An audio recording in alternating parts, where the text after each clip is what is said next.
ప్రక్రియ పూర్తి చేస్తామన్నారు. 7 నెలలైంది, ఇప్పటి వరకు జాబ్ నోటిఫికేషన్ రాలేదు. మేము జాబ్ క్యాలెండర్ ఇస్తామని చెప్పారు.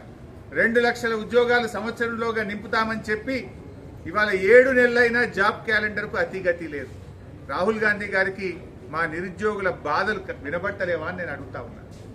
మా నిరుద్యోగులు ఇవాళ ఆమరణ నిరాహార దీక్ష చేస్తూ ఉంటే, పోరాటాలు చేస్తూ ఉంటే ఎందుకు రాహుల్ గాంధీ గారు పట్టించుకోరు?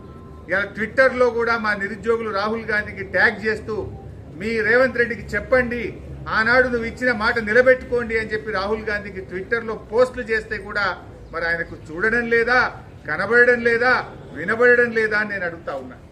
రాహుల్ గాంధీ గారు ఇప్పటికైనా చొరవ చూపి ఆనాడు అశోక్ నగర్లో నిరుద్యోగ యువతకు ఇచ్చిన మాట నిలబెట్టుకోవాలని, రేవంత్ రెడ్డి ప్రభుత్వానికి డైరెక్షన్ ఇచ్చి ఇచ్చిన హామీలన్నీ నిలబెట్టుకోవాలని చెప్పి నేను రాహుల్ గాంధీ గారిని డిమాండ్ చేస్తా ఉన్నా. రేవంత్ రెడ్డి గారు ఆ రోజు రెచ్చగొట్టే ఉపన్యాసాలు ఇచ్చావు, నువ్వు అశోక్ నగర్కి వచ్చి మాట్లాడినావు, పబ్లిక్ మీటింగుల్లో మాట్లాడినావు, నిరుద్యోగ యువతను గ్రామాల్లోకి వెళ్ళి మీరు మాకు ఓట్లు వేయించండి, మేము రాగానే చిటికెట్లో ఒక్క చిటికేసి మీ పని చేపిస్తాను, ఒక్క సంతకంతో మీ పని చేపిస్తాను. ఏమైంది నీ సంతకం? ఏమైంది నీ చిటిక? ఎందుకు నిరుద్యోగుల యొక్క సమస్యలు పరిష్కరించడం లేదు? వాళ్ళు ఏమడుగుతున్నారు? ఏమైనా గొంతెమ్మ కోరికలు అడుగుతున్నారా? ఆనాడు మీరు అశోక్ నగర్కి వచ్చి ఆనాడు ఎన్నికల ప్రచారంలో మీరు ఏ హామీలు ఇచ్చారో ఆ హామీలు అమలు చేయమని అడుగుతున్నారు తప్ప కొత్త కోరికలు కోరడం లేదు, గొంతెమ్మ కోరికలు అసలే కోరడం లేదు. ఆ రోజు మీరే చెప్పారు మీరు జాబ్ క్యాలెండర్ ఇస్తామని. ఒకవైపు రేవంత్ రెడ్డి గారు, ఇంకొక వైపు బట్టి విక్రమార్క సంతకాలు పెట్టి బాండ్ పేపర్ల మీద రాసిచ్చారు. మీరు ఏమైనాయి మీ సంతకాలు? ఏమైనాయి మీ బాండ్ పేపర్లు? అసెంబ్లీలో ఆ రోజు ప్రతిపక్ష స్థానంలో ఉండి ఇదే బట్టి విక్రమార్క గారు 1:100 పరీక్ష పెట్టాలని అడిగారు. ఎందుకు పెట్టరు అని అడుగుతా ఉన్నా. అంటే ప్రతిపక్షంలో ఒక మాట, అధికారంలో ఇంకో మాట ఉంటుందా?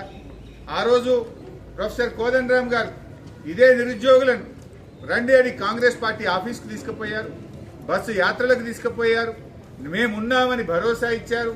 అధికారం రాగానే మీ సమస్యలు పరిష్కరిస్తామన్నారు. ఇవాళ పోయి మా నిరుద్యోగ యువతి యువకులు మాట్లాడితే ఇది కాన్స్టిట్యూషనల్ బాడీ, ఏమీ చేయలేమని చేతులు ఎత్తుతున్నారు. ఆ రోజు మీకు తెలియదా? మీరు ప్రొఫెసర్ కదా, మీరు మేధావులు కదా, అయినా అది చేయడానికి అవకాశం ఉంది. గతంలో ఉమ్మడి ఆంధ్రప్రదేశ్లో వైఎస్ రాజశేఖర రెడ్డి గారు ముఖ్యమంత్రిగా ఉన్నప్పుడు ఇదే విధంగా నిరుద్యోగ యువత నుంచి డిమాండ్ వస్తే ఆ రోజు 1:100కు అవకాశం కల్పించారు.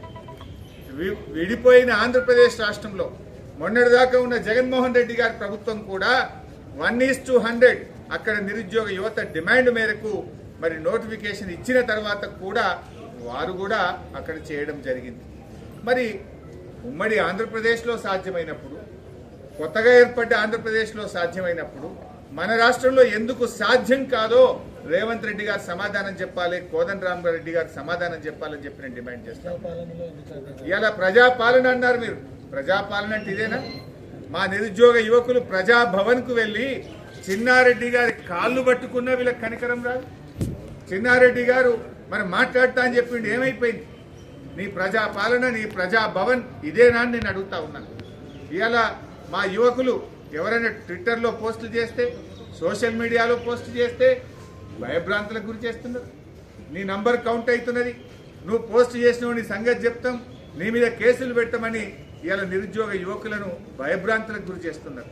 అంటే పిల్లల్ని బెదిరించడం, పోస్టులు డిలీట్ చేయమనడం, ధర్నాలు చేస్తే, హక్కుల కోసం పోరాడితే, మీరిచ్చిన హామీల కోసం ప్రశ్నిస్తే ఆ పిల్లల్ని బెదిరించడమే ప్రజాపాలన అని నేను అడుగుతా ఉన్నాను. ఇదేం పద్ధతి అని అడుగుతా ఉన్నాం. ఇవాళ పిల్లలు అడుగుతున్నటువంటిది కేవలం న్యాయమైన డిమాండ్లు అడిగారు. ఆ రోజు మీరు ఇచ్చిన హామీల గురించి అడుగుతా ఉన్నారు.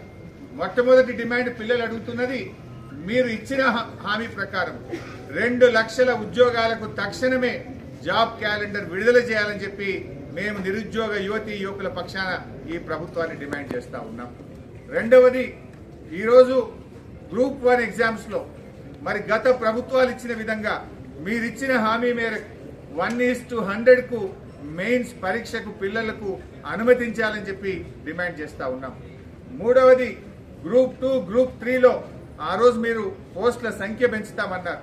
గ్రూప్ 2లో 2000 పోస్టులు యాడ్ చేయాలని, గ్రూప్ 3లో 3000 పోస్టులు యాడ్ చేసి తక్షణమే గ్రూప్ 2, గ్రూప్ 3 ఉద్యోగాల సంఖ్యను పెంచి పరీక్షలు నిర్వహించాలని చెప్పి ప్రభుత్వాన్ని డిమాండ్ చేస్తా ఉన్నాం.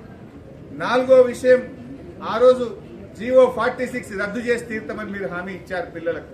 మరి ఇవాళ ఎందుకు చేస్తలేరు? మరి ఆనాడు మీరు ఎమ్మెల్యేలుగా ఉన్నారు, ప్రజాప్రతినిధులుగా ఉన్నారు.